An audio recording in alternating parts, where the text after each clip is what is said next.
She must be a witch. The English soldiers were terrified of Joan of Arc. The English government actually had to issue edicts on 2 separate occasions forbidding and adding extra penalties to English soldiers who deserted in war, explicitly mentioning fear of Joan of Arc. The English lost the stomach for battle. The next day they turned and fled.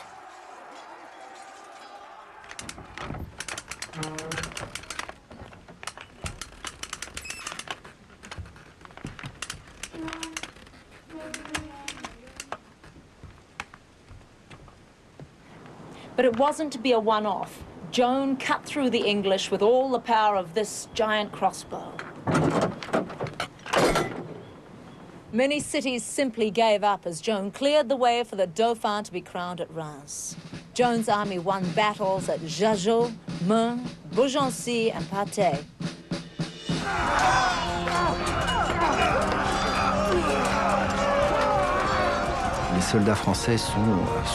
The French soldiers became confident, even fanatic. They were overjoyed to have Joan with them. Meanwhile, the English soldiers felt they were the victims of some kind of witchcraft. They didn't understand how they could suddenly be defeated after so many victories. Joan's chief military success was her great belief in direct attack. The English tactics during the Hundred Years' War were built around a defensive formation, and the French tactics were built around an aggressive charge to shatter that formation. To attack by running straight at the archers meant suicide. No one did this anymore, so it's probably because they did this that the English were caught unawares.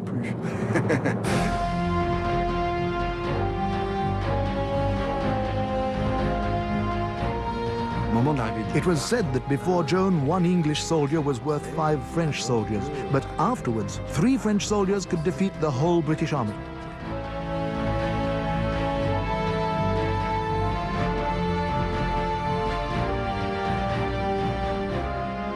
$180 180 French soldiers attacked the English army in Patay. They kept the English at bay until the rest of the French army arrived, and the English fled. But wars are not won by prayers and chants alone. Joan had to face the grim realities of medieval combat. Elle a vu un soldat anglais se faire tuer à quelques mètres d'elle. She saw an English soldier murdered near her. She fell to the ground to try and help him, but he soon died. That's where she saw the true cruelty of battle. They fell on one another, hacking and stabbing, slitting each other's throats. It was a terrible, bloody business.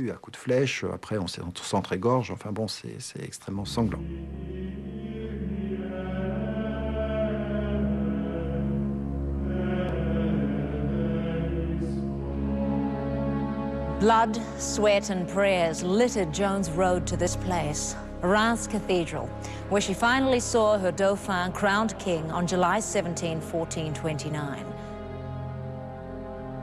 And a strange ritual it was. The Dauphin lay prostrated before the altar, dressed only in a humble shirt. He was then anointed with an oil effectively brought by the angels to the first king of the Franks 1,000 years before.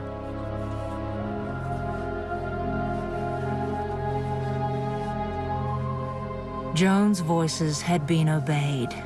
Her destiny was fulfilled.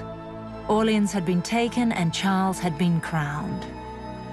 In just 6 months, this headstrong teenager had turned around a 90-year war. Now would Joan forsake the power and the glory and go home? Or did she still want more?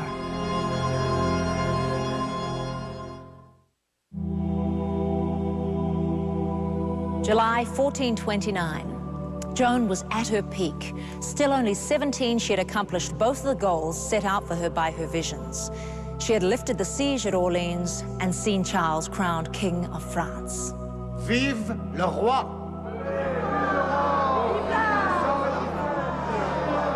And yet she was increasingly isolated from those in power. The winds had changed in court. Charles and his advisors were making a truce with the Burgundians. Charles was a weak king, swung more by his advisors than his own thoughts. A hothead like Joan was no longer needed. Some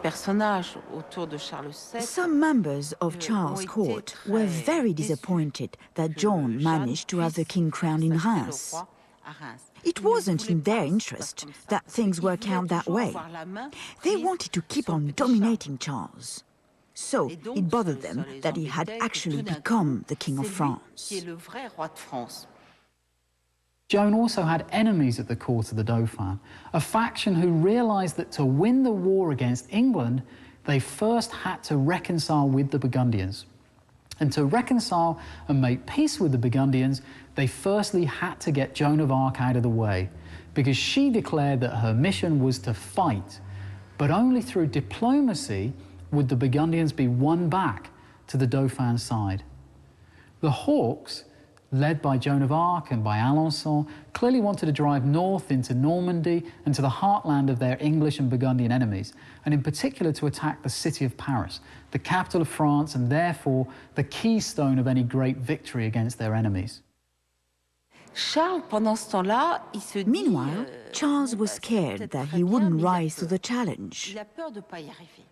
So he began negotiations for treaties with the Burgundians. That way, he could hold on to the cities he'd won so far. He'd become the King of France. He'd been crowned in Reims. Paris could come later.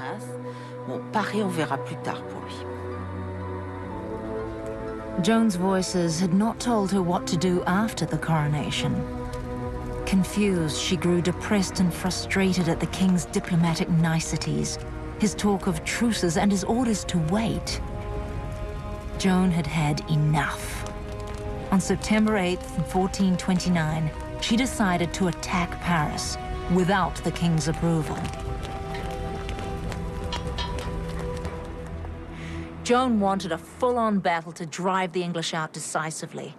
But without the king's support and weapons, they were doomed. What good are bows without arrows, cannons without powder, and crossbows without bolts? Joan's will had transformed the army. But without weapons, her troops broke like waves on the stone walls of Paris.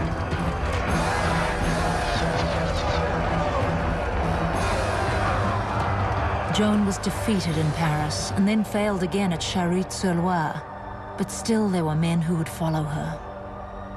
With 400 men remaining faithful, by the spring of 1430, Joan was determined to free the people of Compiègne, under siege by the Burgundians. Could she repeat the miracle of Orleans?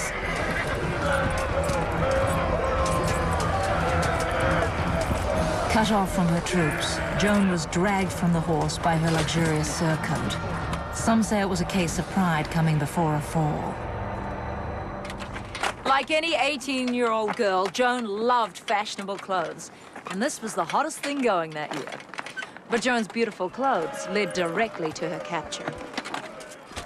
Many modern historians believe that there was a conspiracy against Joan, that Charles deliberately abandoned her because she was now a liability. He wanted to make peace with Burgundy, and Joan represented a policy of martial aggression.